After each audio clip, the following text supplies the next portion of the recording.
I was sitting in the HR office when Janet, our benefits coordinator, slid a piece of paper across her desk with a look I'd never seen before, pity mixed with confusion.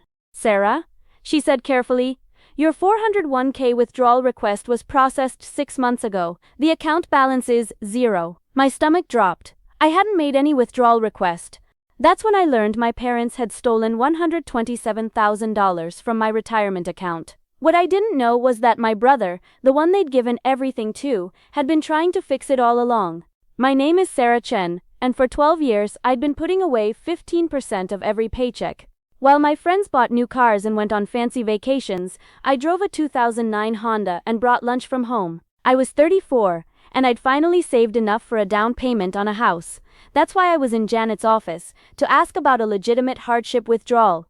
There must be some mistake, I said, my voice barely steady. Can you check again? Janet turned her monitor toward me. The transaction history didn't lie. Withdrawal request, April 15, 2023, amount, $127,438.22, electronic signature, Sarah, the 1000th. Chen secondary authorization, power of attorney, Margaret Chen, my mother. The POA was filed when you had your surgery last year, Janet explained. It was supposed to be temporary, for medical decisions, but it looks like it covered financial matters too. I remembered that surgery, emergency appendectomy.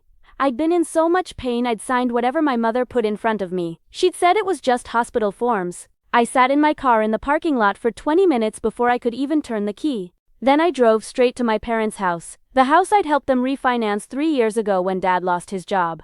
My brother Jason's car was in the driveway, a Tesla Model 3.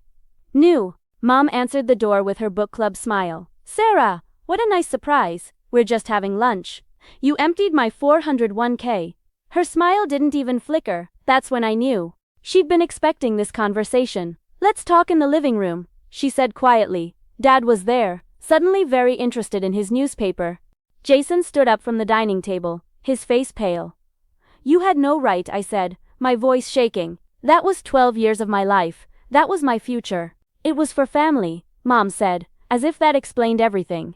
Jason had an opportunity, a real chance to build something. He needed capital for his startup. "So you stole from me?" "We borrowed it," Dad interjected, finally looking up. "It's not stealing if we plan to pay you back." "With what?" I couldn't believe what I was hearing. "You're both retired. You have no income except Social Security." Jason still hadn't said a word. He stood frozen by the table, gripping the back of a chair. "Jason's company is going to be huge," Mom continued. "It's a tech platform that connects. Well, it's complicated, but the investors said, I don't care what the investors said. That was my money. You forged my signature." "We had power of attorney," Dad said defensively. "It was legal. It was fraud, and you know it." I looked at Jason, my little brother. The golden child who got a car for his 16th birthday while I worked 2 jobs through college. The one whose student loans they paid off while I was still drowning in mine. "Say something," I demanded. He opened his mouth, then closed it. Then finally, "Sarah, I'm sorry. I didn't know they were going to." "Don't lie for them. I'm not." "I asked for a loan. From them? And they said they had savings." "They didn't have savings, Jason. They had access to my savings. I left before I said something I couldn't take back. Or before I started crying in front of them. I didn't speak to any of them for 4 months. I consulted with 2 lawyers. Both said the same thing. Yes, it was fraud. Yes, I could sue, but it would be expensive, time-consuming, and given that it was family and they'd technically had POA, I might not win. Even if I did, they had no assets to seize. I'd be throwing good money after bad. I moved into a cheaper apartment. I started over. Every time I checked my email and saw my mother's subject lines, "Please call us. We need to talk. Don't throw away this family." I deleted them without reading. Jason tried texting a few times. I blocked his number. Then, 3 weeks ago, I got a notification from my bank. Deposit, $5,000, source, external transfer, J. Chen. The first stared at my phone. Then another notification. Scheduled recurring transfer set up. Amount, $5,000. Frequency, monthly. Source, J. Chen. What was Jason doing? The next day, a FedEx envelope arrived at my apartment. Inside was a notarized payment plan, a spreadsheet, and a letter in Jason's handwriting. "Sarah, I know you won't take my calls, so I'm sending this. You need to know the truth. I didn't find out where the money came from until 2 months after they gave it to me. I asked mom and dad for $20,000. They gave me $127,000 and said it was an early inheritance that they'd been saving for years. I believed them because I wanted to believe them. Because it was easier. When I found out what they'd actually done, I confronted them. Mom said you'd never miss it, and that you were already successful, and that this was evening things out between us. I told them they had to tell you. They refused.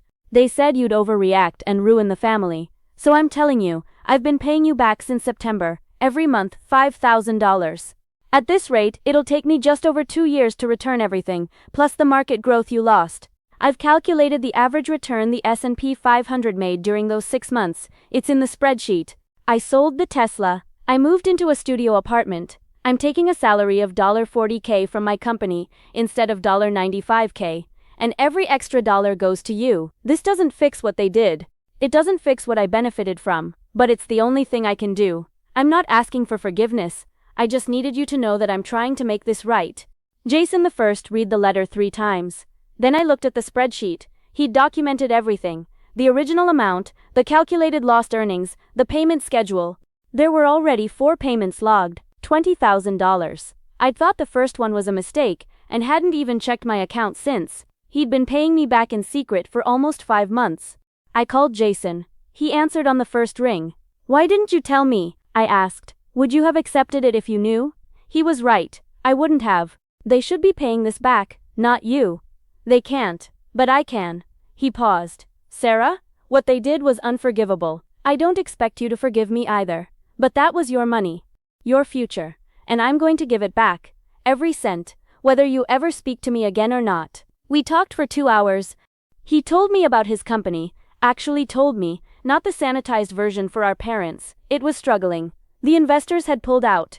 He was probably going to have to shut it down. Then how are you going to keep paying me back? I asked. I already got a job offer, software engineering at a Fortune 500. It starts next month. The pay is good. I'll keep the schedule. Last week, I met Jason for coffee. The first time I'd seen him face to face since that awful day in our parents' living room. Have you talked to them? He asked. No, have you? Only once. I told them what I was doing, told them they owed you an apology and full accountability. He stirred his coffee. Mom said I was betraying the family. Dad said I was being manipulated by you. I'm sorry. Don't be. I'm done being their retirement plan and their do-over child. He looked up at me. I'd rather have my sister back. If she'll have me, I won't pretend everything is perfect now. I'm still angry. I still lost opportunities and time I can't get back. I still have nightmares about being 70 years old with nothing. But Jason's 6th payment cleared yesterday. $5,000. Exactly on schedule. And my brother and I are rebuilding something our parents almost destroyed. Trust. Mom left me a voicemail last week. She'd heard Jason and I were talking again, and she wanted to put this whole ugly mess behind us and move forward as a family. I deleted it. Because here's what I've learned. Family isn't who shares your DNA or who raised you. Family is who shows up, who takes accountability, who makes things right even when it costs them everything. My parents emptied my 401k and never looked back. But my brother? He's giving me back more than money. He's giving me back my faith that not everyone in my family is broken. And that, I'm learning, is worth more than $127,000.